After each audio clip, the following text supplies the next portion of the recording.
French Channel 2 and the Spanish Channel 4. À nous, société civile du Nord et du Sud, d'inventer ensemble d'autres politiques migratoires et de développement, et d'exiger qu'elles soient fondées sur la justice et le respect des droits et de la dignité humaine.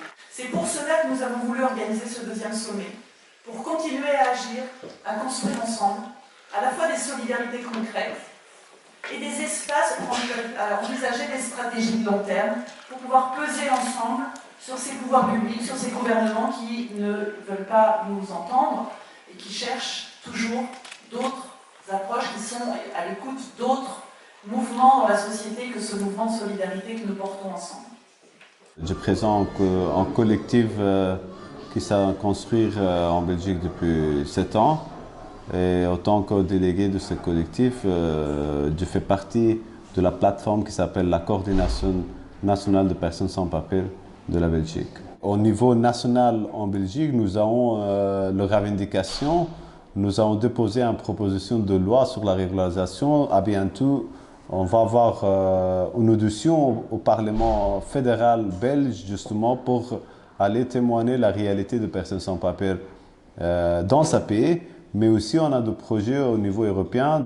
Je suis un militant engagé depuis quelques années dans la défense des droits humains et notamment dans la défense des droits des personnes en mobilité.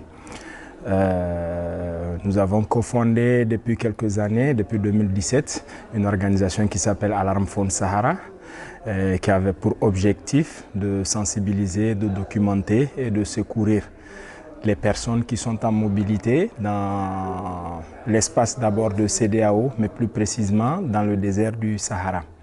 Je suis une mère de disparus en 2019.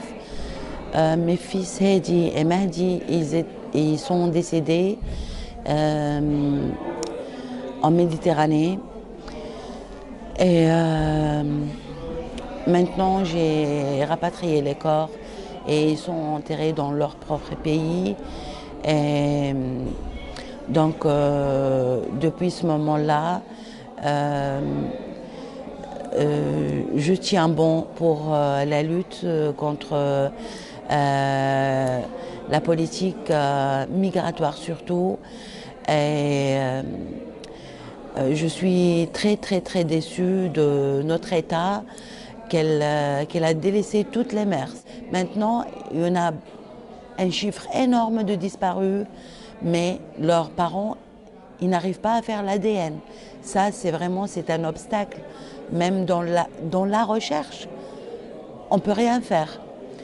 Donc, un cri, moi et toutes les mères de disparus, que notre gouvernement tient bon ce dossier parce que ils font, on voit pas et on n'entend rien, malgré que, comme on voit aujourd'hui, des pays du monde entier presque, ils sont là, ils luttent.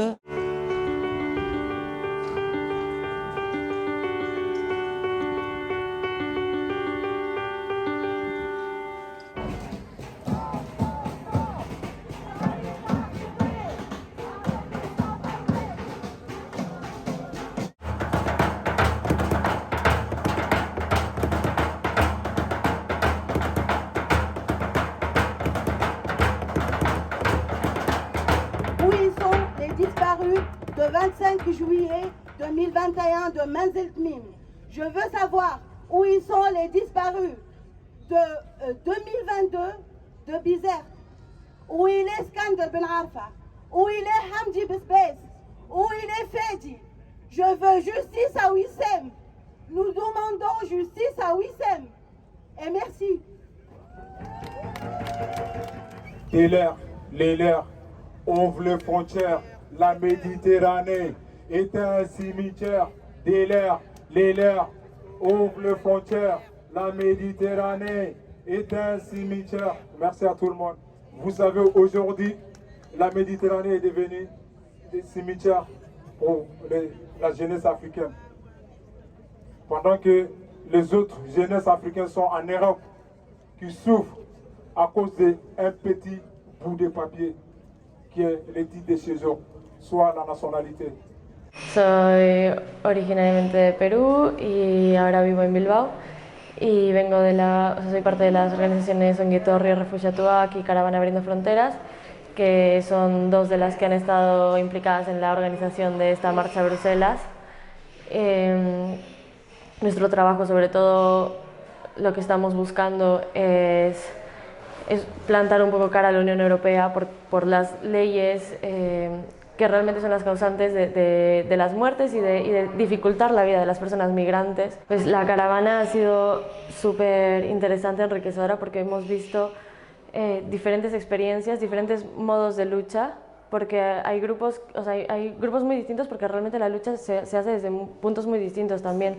O sea, se necesita grupos que trabajan más en la parte legislativa, grupos que están más a pie de calle, trabajando con las personas migrantes. Entonces ha sido muy bonito que por donde hemos ido pasando hemos ido viendo experiencias y el trabajo que están haciendo compañeras. Por ejemplo, en Calais conocimos las asociaciones que están trabajando a pesar de tener a la policía cada día metiendo presión, violentándolas a las personas voluntarias, pero también claramente a las personas migrantes.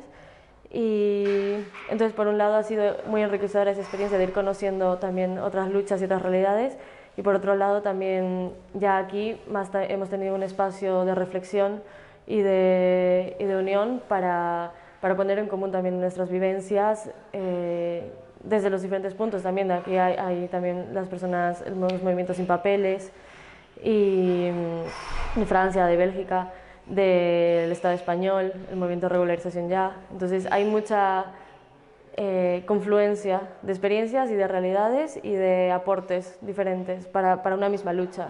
De participer, c'est aussi dans ces trucs-là, c'est aussi d'amener vraiment notre vision et amener notre regard à la cause. Ça nous encourage d'avoir des gens qui se rassemblent sur notre thématique. Soit, voilà, ça dépend des niveaux, etc., mais ça nous intéresse trop à s'intéresser à notre thématique, parce que c'est une thématique de la société, c'est pas que des sans-papiers ou à nous de prendre voilà, ce risque-là, etc. On a tous ressenti un endurcissement des politiques migratoires, de la criminalisation, de la militarisation de la police et des actions. Les personnes sur les campements sont harcelées quotidiennement, ne peuvent pas s'installer, vivent dans des conditions indignes, etc. Et on a besoin de sentir qu'on est nombreux, qu'on porte des luttes communes, de s'inscrire dans des réseaux et de réfléchir à d'autres stratégies d'action, de mobilisation, de plaidoyer. C'est pour ça que le sommet est super important pour nous, voilà, pour toutes ces raisons, et pour vraiment cette idée de mobilisation commune, puisqu'on voit bien que tout seul, c'est quand même très compliqué, et ça l'est de plus en plus. On a fait venir des élus du Pérou, d'Uruguay, du Liban, de l'Inde, de France et d'Espagne, pour qu'ils puissent un petit peu se rendre compte des mobilisations européennes pour les personnes exilées. Toutes nos associations, toutes les associations membres d'Emmaüs International, donc desquelles ils font partie, travaillent sur l'accueil inconditionnel des personnes vulnérables.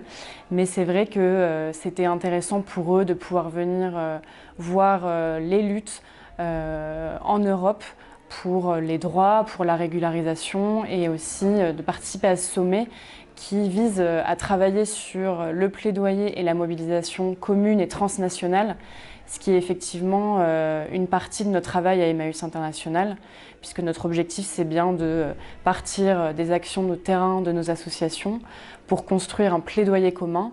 Et le sujet des migrations fait partie des sujets historiques du mouvement Emmaüs.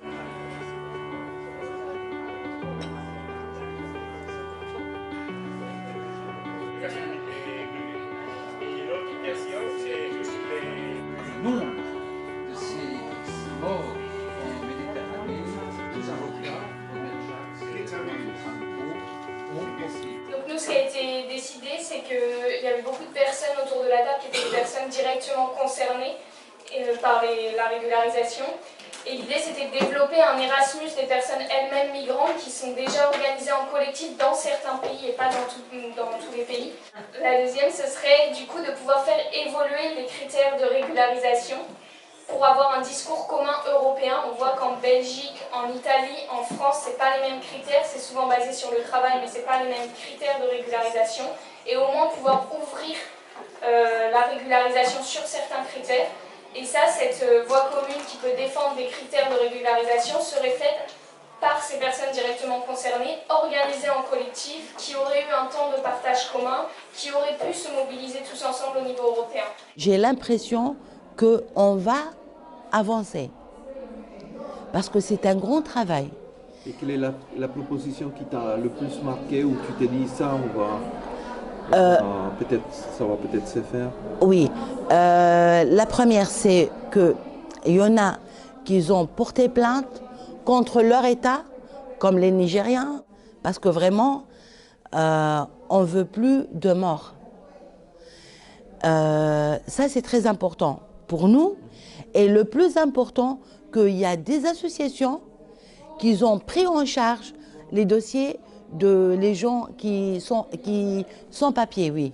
Ça vraiment, j'ai l'impression qu'ils vont avancer. J'ai participé à précisément 2 ateliers, celui de la criminalisation. D'abord sur celui-là, c'était très important pour moi de savoir comment nous on voit la criminalisation. Elle est vue aussi par beaucoup d'autres personnes. Criminalisation de la migration en tant que telle, criminalisation des personnes qui défendent les droits des migrants et même criminalisation de la solidarité.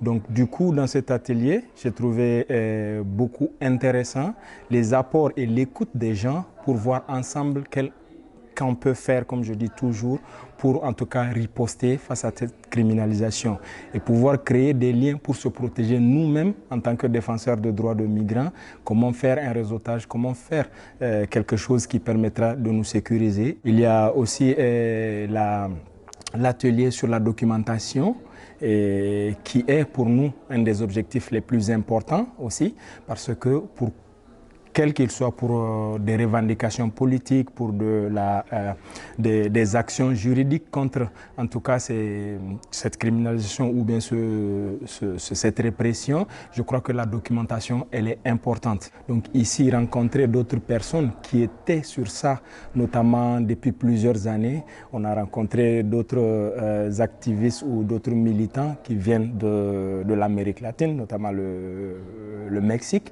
qui, je peux dire, depuis des décennies, étaient dans cette situation que nous sommes maintenant. Avec ces personnes, en tout cas de l'Amérique latine, on a pu poser en tout cas des jalons sur voir comment, dans l'avenir toujours, on va améliorer plus ces documentations, comment on va pouvoir faire pour avoir des bases de données. Donc je peux dire que ça a été vraiment très enrichissant et ça donne de l'espoir. Notre délégation internationale a participé à un atelier qui s'appelle Accueil local et en réseau, renforcer les dynamiques d'hospitalité et de plaidoyer. Ce qui était intéressant du coup dans cet atelier, c'est qu'on avait une variété de témoignages de différents pays sur comment est travaillée cette notion d'accueil, l'accueil d'urgence, l'accueil aussi qui est plus de long terme pour des personnes qui souhaitent s'installer et s'intégrer dans les pays d'accueil. Il y avait aussi l'idée de vraiment bien intégrer les personnes exilées localement, par exemple dans la vie politique des villes. Las fronteras no solo son un espacio de victimización, sino que también son un espacio de lucha y de resistencia y un espacio para la articulación de alianzas. Y estos días que hemos pasado aquí son un buen ejemplo de ello. De lo que ocurra en las fronteras dependerá lo que vaya a ocurrir en el mundo. Si dejamos que las fronteras se militarizarán más aún la vida de todas y todas nosotras, en nuestros pueblos y ciudades. Si dejamos que las políticas migratorias maten, moriremos más de formas más violentas. Si dejamos que las empresas transnacionales de comercio de armas sigan expulsando a comunidades y pueblos y precarizando las vidas, acabaremos siendo todas esclavas y esclavos.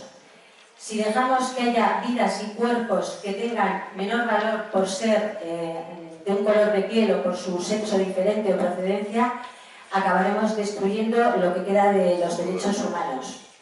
Sin lucha y sin interseccionalizar y vincular luchas, no habrá derechos. Y no queremos que esto ocurra, así que seguiremos adelante en las calles, en las redes, en las organizaciones para construir vidas que merezcan la pena ser vividas, porque nos va la vida en ello. Seguimos viéndonos y seguimos mirándonos.